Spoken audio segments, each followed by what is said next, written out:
আলমারি তুলে রাখো তো, সাবধানে রাখবে।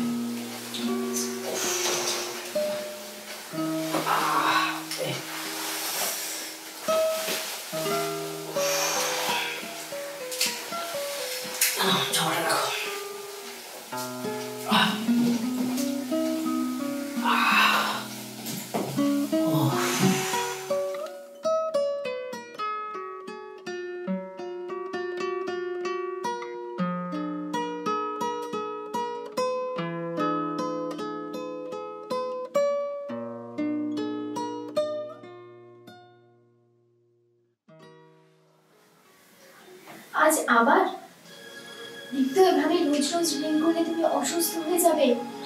খাই কি আর সাথে?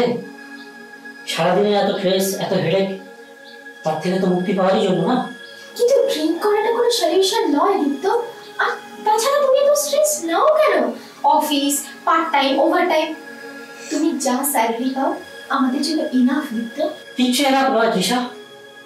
এই দুনিয়াটা টাকার গোলাম, আর যার যত টাকা তার ততই মান। মানছি, আমি মানছি তোমার কথা, কিন্তু এটাও তো ঠিক, অতিরিক্ত কোনো কিছুই ভালো নয়। আর এত টাকা আমরা কি করবো দীপ্ত? বৃদ্ধ বয়সে কে দেখবে আমাদের টাকা ছাড়া? আর তাছাড়া আমাদের একটা সন্তানও তো নেই। দেখো, চাকরির পর তুমি যে টাকাটা পাবে বৃদ্ধ বয়সটা আমাদের ঠিক কেটে যাবে, কিন্তু তোমার যদি কিছু হয়ে যায়, তাই তো বলছি রোজ রোজ এভাবে ড্রিঙ্ক করো না। বন্ধ করে এসব রোজ রোজ একই ধ্যান ধ্যান সহ্য হয় না।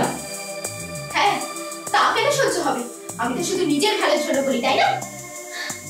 প্রতিটা মেয়ে ছাড়া দিন শেষে স্বামী সন্তান নিয়ে আমার কপালটা দেখো, সন্তান তো পেলামই না, আর এক তুমি যে কিনা শুধু টাকার পিছনে দৌড়ায়। একবার ভাবো তুমি আমার কথা, একবার ভাবো আমি একটা মানুষ দীপ্ত। তাতে আমার কিচ্ছু যায় আসে না, আমার শুধু টাকা, টাকা হলেই আমার চলবে, আমার আর কোনো কিছুই চাই না। এই টাকাই একদিন তোমার কাল হয়ে যাবে। হোক জানো, এই দুনিয়াটা টাকার গোলাম, বুঝলে? তুমি কখনোই শোধাবে না, কখনো না।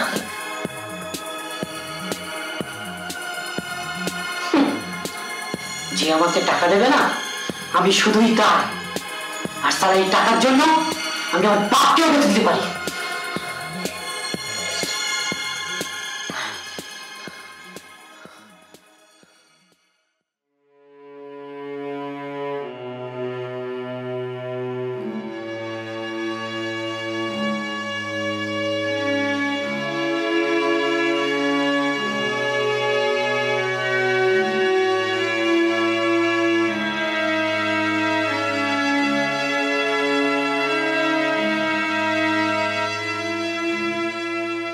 কি একটা মানুষ জুটলো আমার কপালে, কোনো স্বাদ নেই, কোনো আহ্লাদ নেই, শুধু টাকা আর টাকা। এই নেশা থেকে কি কোনো মুক্তির উপায় নেই? সব নেশার মুক্তির উপায় আছে, তাহলে এটার কেন নেই? না না, আমাকে একটা উপায় বের করতেই হবে। এভাবে সারা জীবন কাটানো সম্ভব নয়, কিছুতেই না।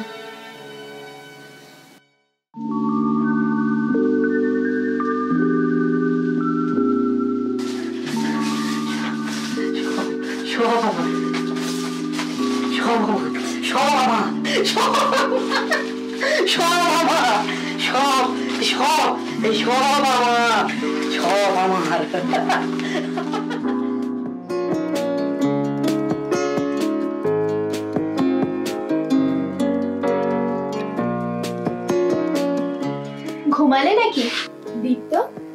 এই দীপ্ত, কি হয়েছে? ও এখনো ঘুমাওনি? ঘুমালেই ঘুমাবো। শোনো না, একটু এদিকে ঘোরো না গো।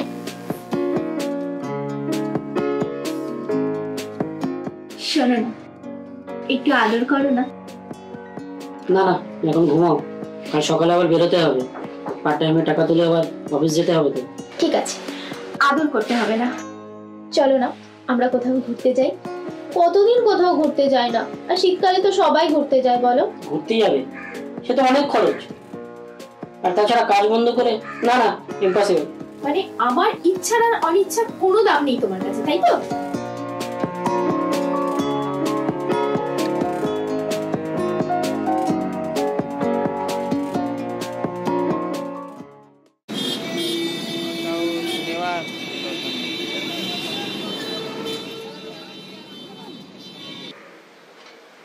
সেদিন তো কতটা বাকি? এই হয়ে এসেছে, কেন বল? আরে না মানে যদি আমার দুটো ফাইল তুই দেখিয়ে দিতে পারতিস। কেন, এখনো তো অনেক সময় আছে, সেরে ফেল। আজকে একটু তাড়াতাড়ি বাড়ি যেতে হবে। আর বলিস না, বউ আবার বায়না ধরেছে সিনেমা দেখতে যাবে, তাকে আবার নিয়ে যেতে হবে। ও ঠিক আছে, পাঠিয়ে দে। তাহলে তোর ল্যাপটপে দুটো ফাইল পাঠিয়ে দিই। হ্যাঁ হ্যাঁ, পাঠিয়ে দে। থ্যাংক ইউ ভাই, থ্যাংক ইউ। থ্যাংক ইউতে কাজ হবে না, তবে ফাইল প্রতি 100 টাকা করে রাখবে। বলিস কি রে, বন্ধুকে একটু হেল্প করবি তাতেও টাকা নিবি? বন্ধু, টাকা পেলে আমি নিজের বউকে অন্যের বিছানায় শোয়াতে 2 মিনিটও ভাববো না। সত্যি? তুই একটা চশম খোর। সে তুই যাই বলিস না কেন। তাহলে একটা কাজ কর না, তোর বউকে নিয়ে গিয়ে বসের সাথে ফিরিয়ে দে। শুনেছি নাকি বসের একটু আবার মেয়ের দোষ আছে। তুই টাকাও পাবি, প্রমোশনটা হয়ে যাবে। আর একবার যদি প্রমোশনটা হয় রে, স্যালারি ডবল। ঠিক আছে, ভেবে দেখ।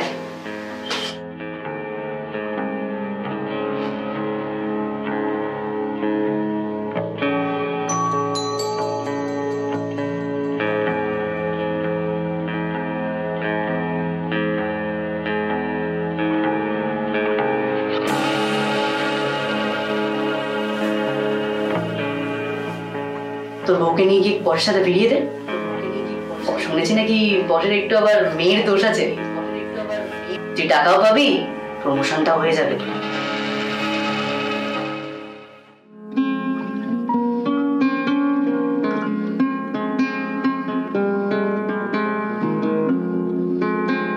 কি ব্যাপার, আজ এত উৎফুল্লতা? কেন, আমি আমার বউকে কি একটু আদর করতে পারি না? না, তা করতেই পারো, কিন্তু তুমি তো আবার টাকা ছাড়া কিছুই ভাবতে পারো না, তাই একটু অবাক লাগছে। অবাক লাগবেই পারে। আচ্ছা, তুমি কোথাও ঘুরতে যাওয়ার কথা বলেছিলে না? হ্যাঁ। তা কোথায় যাবে? তুমি যেখানে নিয়ে যাবে আমি সেখানেই যাব। বেশ, তুমি তাহলে একটা জায়গা ঠিক করো, আর একটু ছোট্ট একটা কাজ আছে, সেটা তোমাকে করে দিতে হবে। কি কাজ বলো? আগামীকাল বস আসবে আমাদের বাড়িতে, তুমি একটু গুছিয়ে রান্না করবে।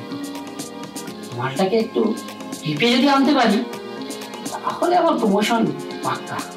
বেশ, তাহলে কালকে অফিসে যাওয়ার আগে ভালো মাটন কিনে এনে দিও, আমি জমিয়ে রান্না করব। আর হ্যাঁ, তুমি না একটু সেজে গুজে থাকবে। তোমার বস বাড়িতে আসবে, আমি কি এমনি এমনি ঘুরে বেড়াবো? সেজে গুজে সুন্দর করে থাকবো। তোমার একটা রেসপেক্টের ব্যাপার আছে না, সেটা তো আমার মাথায় থাকবে, তুমি কিচ্ছু চিন্তা করো না। ব্যাস, এটাই তো চাই। আর হ্যাঁ, কালকে যখন বস আসবে তখন বসকে আদরে সোহাগে পাগল করে দেবে। আদরে সোহাগে মানে? মানে মানে আমার যে বস, বসে না একটু মেয়ের দোষ আছে, আর সেটাকেই হাতিয়ার করতে হবে। তুমি কি পাগল হয়ে গেছো? তুমি জানো তুমি কি বলছো? না জেনে কি বলছি? সব যদি ঠিকঠাক থাকে তাহলে এই মাসের প্রমোশন আমার পাকা, আর স্যালারিও দেবো। ছি বিদ্যুৎ, ছি! ছোট টাকা আর প্রমোশনের জন্য তুমি তোমার বউকে অন্য কারোর সাথে শুতে বলছো?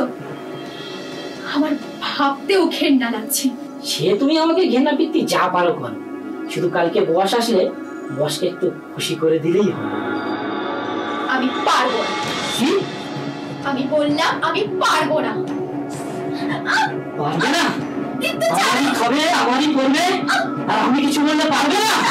তাহলে তোমাকে বুঝে আমার লাভ কি? তোমার মতো জানোয়ারকে বিয়ে করার থেকে তার আগে আমার মরণ হলে আমি বেঁচে যেতাম।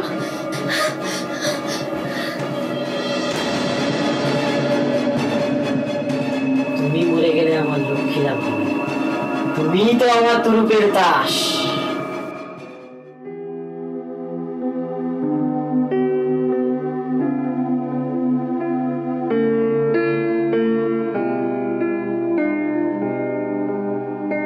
তৃষা, কি করবি ভাবছিস? আমি কিছুই বুঝতে পারছি না কি করব। ইচ্ছা করছে মরে যাই। এই একবিংশ শতাব্দীর মেয়ে হয়ে নিজেকে শেষ করার কথা ভাবছিস? লজ্জা করে না রে তোর? তোর বাবা মা এত কষ্ট করে তোকে পড়াশোনা শিখিয়েছে, তিলে তিলে বড় করেছে। তারা যদি তোর এই খবরটা শুনে, তাদের কি অবস্থা হবে ভেবেছিস? কিন্তু কি করব আমি, যাকে আমি নিজের প্রাণের থেকেও বেশি ভালোবেসেছি, সে আজকে দুটো পয়সার জন্য আমাকে অন্যের বিছানায় তুলে দিতে চাইছে, আমাকে বেশ্যা বানিয়ে দিতে চাইছে। বোঝা, দীপ্তকে বোঝা। অনেকবার বুঝিয়েছি, কোনো লাভ হবে না। ও শুধু টাকা চায়। আজকে টাকার জন্যও বসের সাথে শুতে বলছে, কালকে হয়তো অন্য কারোর সাথে শুতে বলবে। না না, অসম্ভব, এ অসম্ভব। তা বলে নিজেকে শেষ করে দেওয়াটাও তো কোনো সমাধান নয় রে। আর যে কোনো পথ নেই আমার কাছে। তা হতেই পারে না। ভগবান যখন একটা পথ বন্ধ করে, তখন আর অনেকগুলো পথ খুলে দেয়। আমরা বোকার মতো সেই পথগুলোকে না খুঁজে তার আগেই নিজেদের শেষ করে দিই। জীবনের আর এক নাম সংগ্রাম। লড়াই কর তৃষা, লড়াই কর।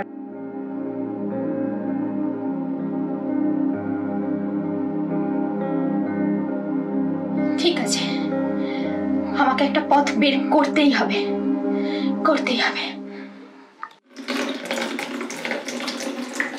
তো কালকের মধ্যে না অ্যাসাইনমেন্টটা জমা দিতে হবে, তা না হলে আমাদের অনেকটা প্রজেক্টই আর কি লস হয়ে যাবে।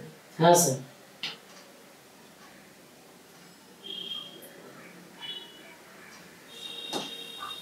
কি মদ এনেছো দীপ্ত? একটু নেশাও তো হলো না, একটু ঢালো দেখি। যা শেষ হয়ে গেল। এর মধ্যে শেষ? যাও একটু নিয়ে এসো, যাও। এই কতটুকু বসে না, কোনো বৃত্তি অল্পে পোষায় না। বাইরে আমার গাড়ি দাঁড় করানো আছে, ড্রাইভারকে বলো, ও নিয়ে ঠিক চলে আসবে। না ড্রাইভার কেন, আমি নিজেই চলে যাচ্ছি। তুমি চলে গেলে আমি এখানে একা বসে থাকবো নাকি? আর তাছাড়া তুমি তো তোমার মিসেসের সাথে আমাকে পরিচয় করে না, যে তার সাথে একটু আমি গল্প করবো। ও ঘরেই আছে, আপনি ঘরে গিয়ে শেষ হয়ে গল্প করুন, আমি এখনই এনে দিচ্ছি। আরে তৃষা, স্যার বাইরে একা বসে আছেন, তুমি একটু বাইরে এসে বসো। স্যার আমি আসছি, আপনি বসুন, গল্প করুন, আমি আসছি।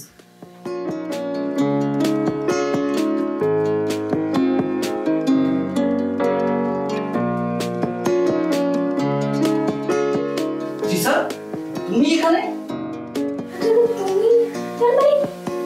তুমি এসো এসো এসো, এখানে বসো বসো বসো।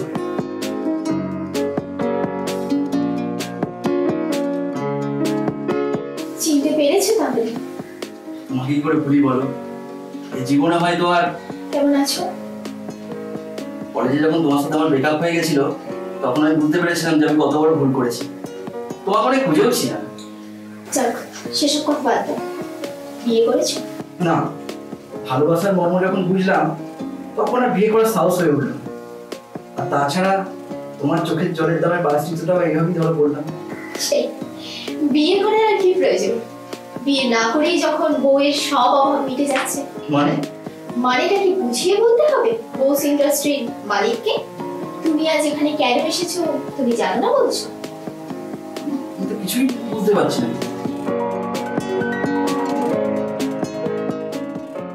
দেখো, তুমি যেটা করতে এসেছো এখানে, সেটার জন্য আমি প্রস্তুত। না না, তুমি আমাকে ভুল ভাবছো। না, সব পুরুষরাই একই রকম, তাই না? ক্ষমা করো প্লিজ। তোমাকে হারিয়ে আমি আর দীপ্ত, সেও কি? সে আর এক নরকের কীট।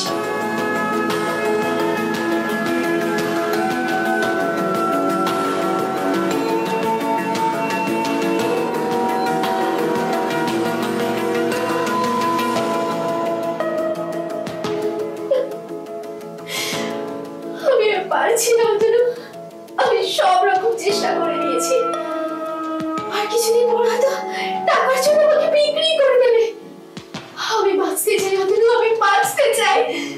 করো স্যার, ওর মধ্যে যে নেশা লেগেছে সেখান থেকে তোমাকে আমি কি করে বাঁচাবো আমি সেটাই ভাবছি। আচ্ছা অতনু, তুমি ওকে বিয়ে করতে পারবে? তুমি কি দীপ্তদের সাথে থাকতে পারবে? আজ না পারলে আগামীকাল মৃত্যু আর নয়তো কোনো বেশ্যাখানার কুটির আমার জায়গা হবে। তাহলে চলো এখন আমার সাথে।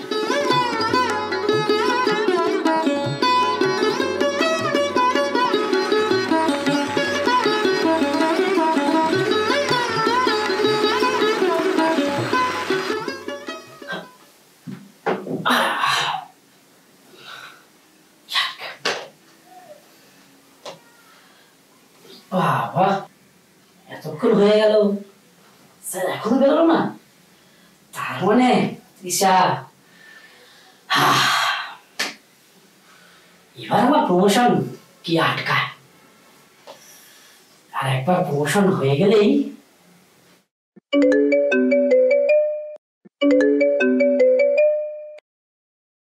হ্যাঁ স্যার, আমি নিয়ে চলে এসেছি। আপনি কোথায়? আমি বলছি দীপ্ত। তুমি স্যারের ফোন থেকে? আচ্ছা ঠিক আছে। স্যার স্যার স্যাটিসফাইড তো?